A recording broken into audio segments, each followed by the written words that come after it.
It, it is my joy this morning to welcome Dr. James Waters back to Glendale City Church. Can we have a round of applause? To say thank you. Thank you. Many of you will remember that he was here with us just over a year ago, June of 2025, for one of our lecture series. And we're so very grateful, Doctor, that you have returned, accepted the invitation. I only called him about 2 weeks ago, and and so I'm grateful that you've been able to make some time to be with us here today. Dr. Waters is a friend of our church. Many of us here have heard him speak, or at the very least, read his perceptive and rather engaging contributions to Adventist Today and various other publications. But I always enjoy reading your articles on Adventist Today. And if I'm not mistaken, we're going to be exploring some of the stuff that you've shared before on there as well today. I'm very much looking forward to that. Thank you for coming back here. Thank you for your continuous support of our church, our ministry here. And welcome back to Glendale City Church, Dr. Waters. The stage is all yours.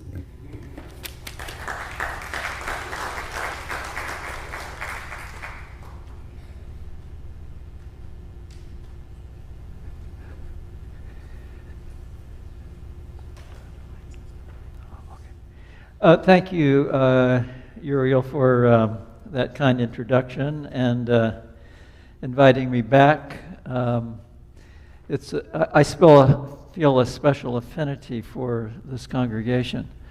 Am I coming through? Well, okay, because I do have this. I don't need this, right? So I'll just put it down here if that's okay. Okay, I'm getting a little echo here. Is that normal? I think that's a little better. Okay, I feel maybe I should keep my voice down, but our audiovisual people will be able to compensate. Yeah. Okay. I feel a special affinity for this congregation. Because of your history, what you stand for, and significant persons who have been sitting where you are, who have been preaching up here, as has been mentioned. Rudy Torres, he went with Doug and me to seminary together, and we've kept in touch more or less, and I was privileged to be as the Schultz were, and at the funeral, and also the Adventist Today representative, and also from the Review, he was there. But here's a copy of the Modest program, and if you want to look at it, I have a copy that you can see afterward. But Rudy was a special person. Priscilla and I particularly appreciate what he did. If I'm not mistaken, he led out in the first ordination at a major Adventist congregation of a woman. And we should clap for that.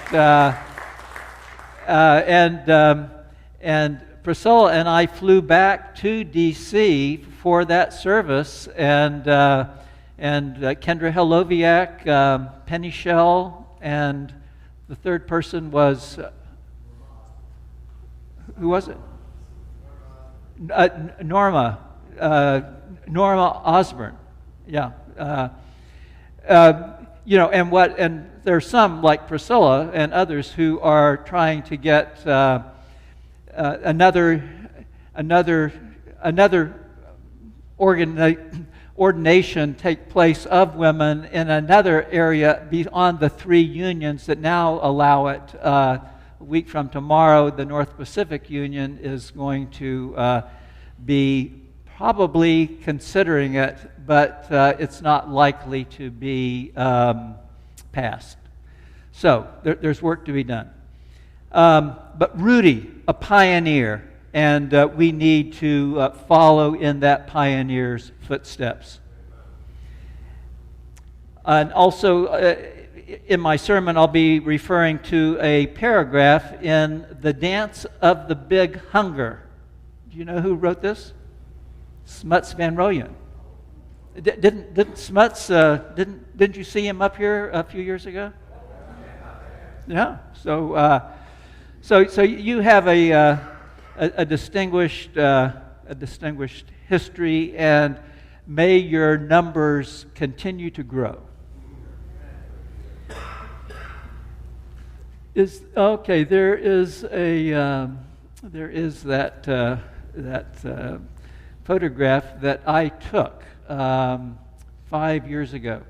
Priscilla and I and the Seibolts, and they'll be here, at least Lauren will, in 2 weeks preaching. And he and I know what each of us are preaching on and think of them as complementary. I see them that way. But we were in Germany. We took a small Viking cruise on the Danube and stopped at Passau, Germany, and visited St. Stephen's Cathedral. This is it. It's a grand edifice, rectangular structure, and in a back corner there is what you see here that I took a photograph of. Look at it carefully. If you see, I don't want to get in anybody's way, but if you see on the left, there is a picture of Mary with her newborn son, and there are lights left and right and the bottom, 6 lights. The crucified Jesus is on the right, and there are only indirect lights coming from afar. There is no embellishment around Jesus the way there is around St. Mary and her baby. It's golden leaf, very ornate leaves, and then coming down you have 4 different levels of what, if you could look at it more carefully, it would be 11 candles, red candles.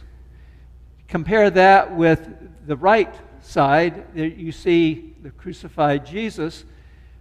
There are 3 red candles just on a very simple platform. But most strikingly, so it's 11 to 3 there, but most strikingly, before the kneeling rails, you see all 6 seats are facing Mary and her baby, not one facing the crucified Jesus. 6 to 1. 6 to 0, I mean. Well, why do you think this is? We could have a discussion of what is going on there, but probably I would suggest that by architectural design, given input from the priestly community, and by worship use, one is much more popular than is the other. And so what I'm wanting to get across today is the difference, and I would suggest the complementarity of that which is popular with that which is what? Say, more a believer that's analytical. If you analyze this, you would see this phenomenon, I believe, that the crucified Jesus is really number one. It came first, and the other came later in terms of sequence. The Gospel of Luke that was read to us for Scripture, is that as literal as the crucified Jesus? If you have time, go back and look at it, particularly the last couple of lines where one of the worshipers said, just as Jesus was pierced by a sword, so I am. Is that to be taken literally? Actually, if you look at your Gospels, Mark doesn't have anything about Mary and Jesus. Starts off with the John the Baptist story. Never goes back to this. So is there room in the church for analysis of how things fit together? Is there room for us who are of a more analytical mind, as I think many of you, like I am, is there room for us? Absolutely there is. And our type have existed from the very beginning of the Adventist church. To say nothing of the beginning of the Christian church. People are different. Some of you study psychology. You practice clinical psychology. You're well-read. You know different types of persons exist and always have and always will, and we're all good. The different personalities are good. It doesn't mean we don't make mistakes, but we shouldn't prize our analytical minds over the soft hearts that others have. I'm making it a binary just for purposes of discussion. Some of us are drawn to another as a marriage partner because we know we're inadequate. And at best, there is a nice complementarity. There can be times when that complementarity doesn't work as well as at other times. And that's okay too. That's life. That's the way that God has made us. I want to go to, in the second part of my remarks, to how Ellen White, the visionary, the woman with a heart, was more popular with early Adventists than her husband, who was the more analytical type. I know from talking to Cara that you were looking forward to hearing about this Saint Ellen. Well, you're getting a introduction here. She went through the Great Disappointment, 1844. We could say more about her visionary experience and how she was seen by William Miller, the leader of the Great Disappointment, the leader of the movement that turned into the Great Disappointment. She was one of those that he saw as a fanatic. And she grew from these visionary experiences to where they were dreams, and then I think they ceased. But in 1849, which was just 5 years after the Great Disappointment, her husband, James, who was a more analytical type, he published her visions in his The Present Truth. The Present Truth was not what happened in 1844 or anything about the Second Coming. It was the Sabbath, the present truth. Lasted for a year. And then the next year, in 1850, he started a new publication called the Adventist Review and Sabbath Herald. Sabbath Review, referring back to the emphasis on the Second Coming, which didn't happen 6 years earlier, but then the Sabbath Herald, so reviewing one and heralding the other, heralding Sabbath. But James White did not want to be, this is in the historical record, did not want to be seen as using his wife's visions rather than the Bible to formulate doctrine. And also, he didn't want to be seen as a fanatic. For those two reasons, he didn't publish his wife's visions for 5 years. And then there was a big conference. 60 people that we can identify gathered in Battle Creek in 1855 in order to talk about how Adventism was expanding, how they were moving west, what we should do with the Advent Review and Sabbath Herald, which wasn't publishing Ellen White's visions. Long story short, James White was replaced by Uriah Smith. Visions came back, and they have remained something significant ever since. Not that they weren't significant to James. He believed in her in his own way, but he did not publish her visions for reasons that I mentioned.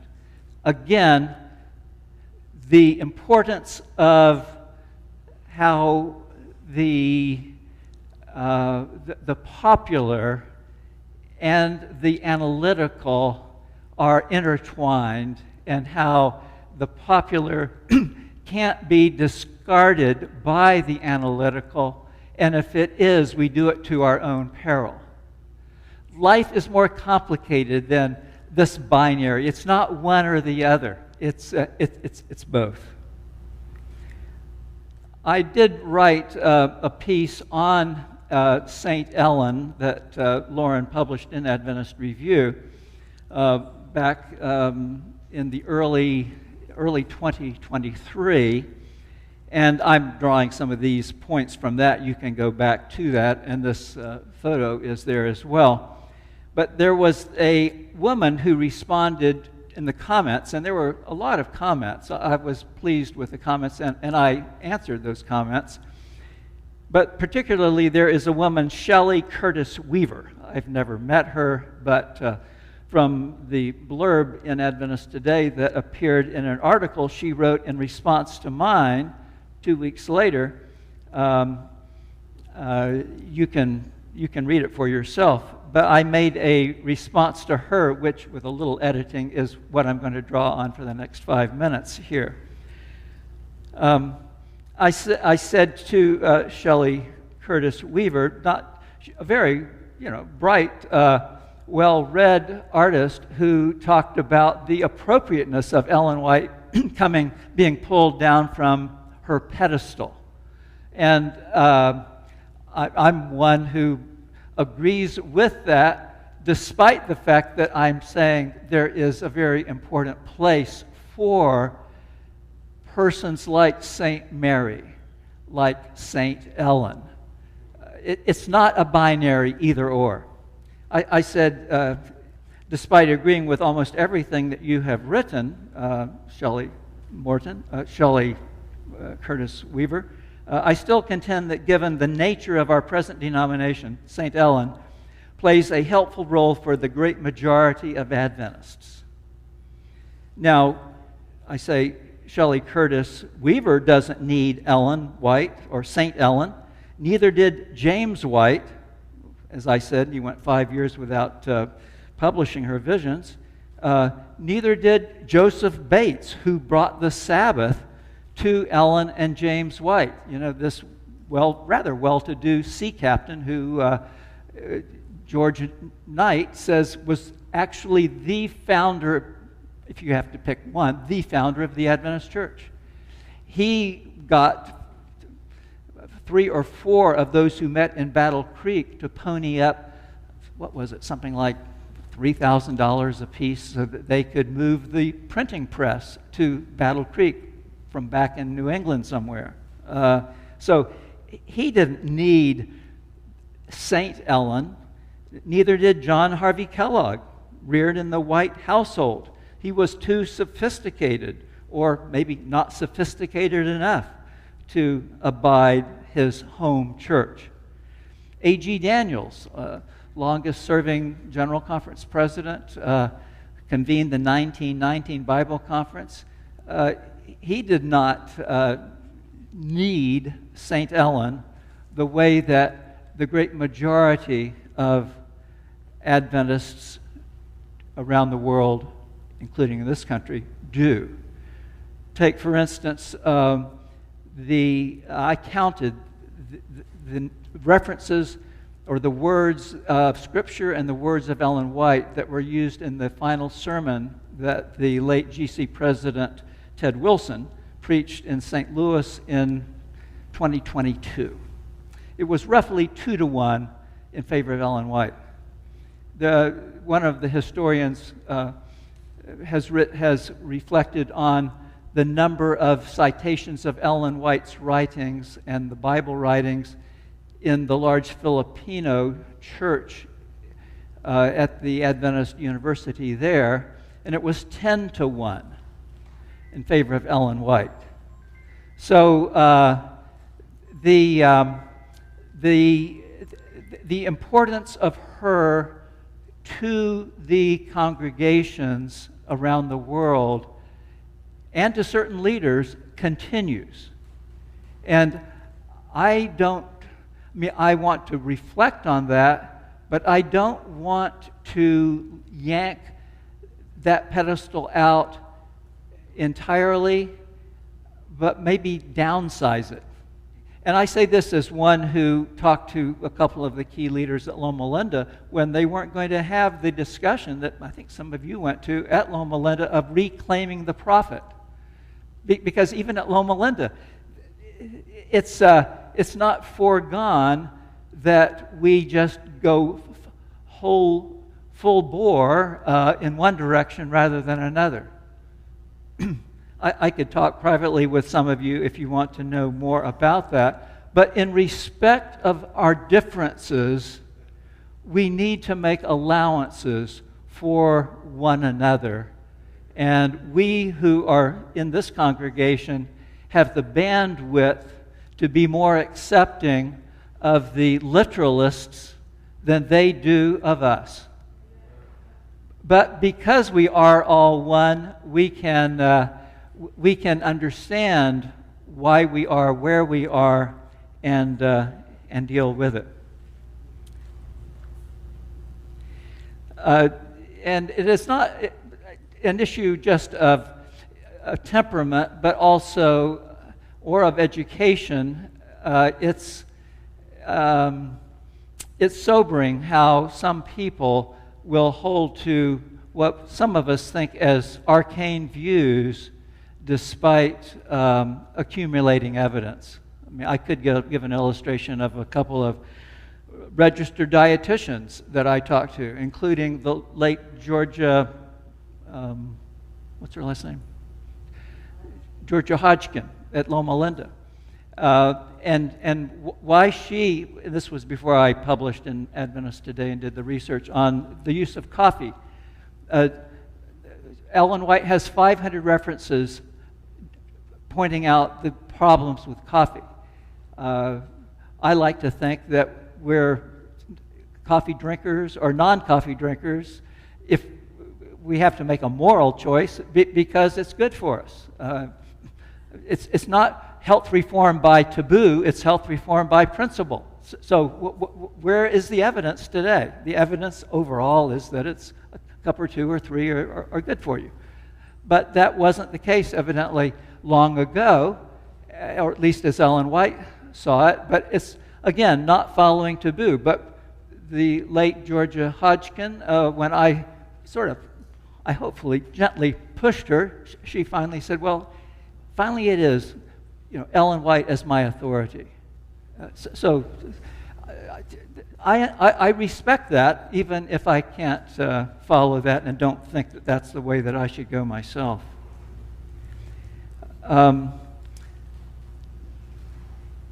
If there wasn't an Adventist church, and I don't think there would have been an Adventist church if Ellen White's visions hadn't started to be published in 1855. Sabbath and Second Coming would not have carried the day. And if the day hadn't been carried, and we went from probably at that time, there were 60 people who had gathered at Battle Creek, according to my it's not it is superficial research compared to a good historian, but I don't think there were too many more than that according to the record. And the denomination hadn't organized until 8 years later, and it had, according to the records, 3,500 members. That was in 1863. So how many could make it to Battle Creek? Probably 60, to gather for a major decision-making conference. I think that's reasonable. And from that to 24 million people worldwide. Uriel, I met your mom from one of she was coming to the general conference. This was 2 or 3 years ago. Anyway, she and you wouldn't be here. I wouldn't be here with a PhD behind my name because my mom wanted to go on to college, but women didn't go to college in the Northeast or most of America back then. I wouldn't have gone to college had my parents not said, we believe as Adventists in education, we're going to move to Collegedale. So that's where and so here I am. Priscilla and I passed the wonderful hospital, Glendale Hospital, Adventist Health / Glendale. That wouldn't be there if it weren't for Adventism, for Ellen White, for what happened. The Adventist health systems across the country together are something like a $35 billion a year ministry. And we need to see them as part of our ministry, not as this entity that's gone public and secular, and because it isn't baptizing people, is to be put aside, as some leaders are wont to do.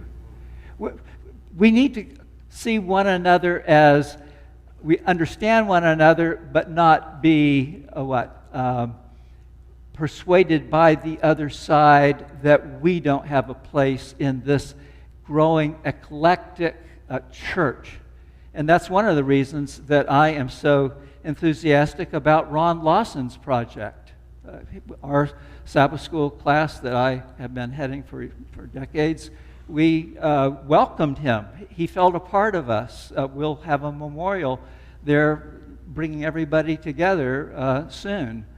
But he is charting how we went from a sect to a church that is broad, and because of the nature of this denomination, we'll always be outnumbered, we analytical types, by the popular Adventists. And that's okay. It's the nature of things. But we don't have to be intimidated. Here is a paragraph from Smuts Van Rooyen's book that I so appreciate. Oak and Acorn published this, a West Coast entity that Ray Tate started out of the Union office. This is the last page on Introduction 15. The Adventist tradition, albeit flawed, still deserves to be regarded as a place Christians call home, where they can belong. It is, in my view, worth having, worth saving, worth loving. This, then, is not a book about departing a delinquent denomination. Others, whom I admire and respect, have adequately exposed the doctrinal fallacies of the church and then departed. Last sentence of this paragraph. God, I know, has led them to go, as He has also led me to stay. So, religion is so personal, and it's so important that it deserves our continuing reflection and devotion to and understanding of those who are different from us. There's a reason that the 6 seats in the Paso Cathedral face St. Mary and not the crucifix. Mary, cradling her infant son, is more accessible user-friendly, a path to God for so many. Examined rationally, it doesn't make sense to choose Mother Mary over our suffering crucified Savior. But we humans aren't only rational, we're also full of feeling. God made us that way. And overall, we humans are less rational than we are feeling. Psychologist Jonathan Haidt reminds us that finally, we all follow our hearts. The head secondarily supplies the reasons. At the German cathedral, it happens that apparently more worshipers feel like lighting a candle before St. Mary, and that's understandable, and that's finally okay. There is a reason that most Adventist preachers in the Philippines and even some GC presidents use and preach from Ellen White more than the Bible. The Bible is old, and the cultures it addresses are ancient. And interpreting its meaning for today is complex and controversial. Whereas Ellen White wrote a relatively short time ago, and her culture and concerns are so much more like ours, that's the reason that many people today, at least in part, would opt for her over the Scripture. And if God has inspired all of God's prophets, why not choose the one closest to time, in time, to ourselves? Catholicism and Adventism, like all of religion at its core, they address people as they are and meet deeply felt needs. Our Adventist faith isn't merely an affair of the mind, as vital as that is to some of us. It is also an affair of the heart. And popular Adventism has brought new meaning and hope to literally tens of millions of people around the world. And institutions, like I have just mentioned, and personal help, however, whatever one's ideology, to get educated, like some of us have gotten educated.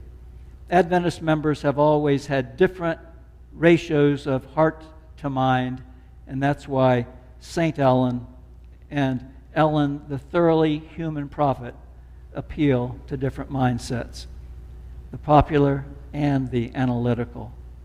At a deep level, they are complementary. The analytical believer is likely better able to appreciate this fact or even understand it. And so I encourage you to continue to have not just an inquiring mind, but a big heart that can be accepting of those who are different from us.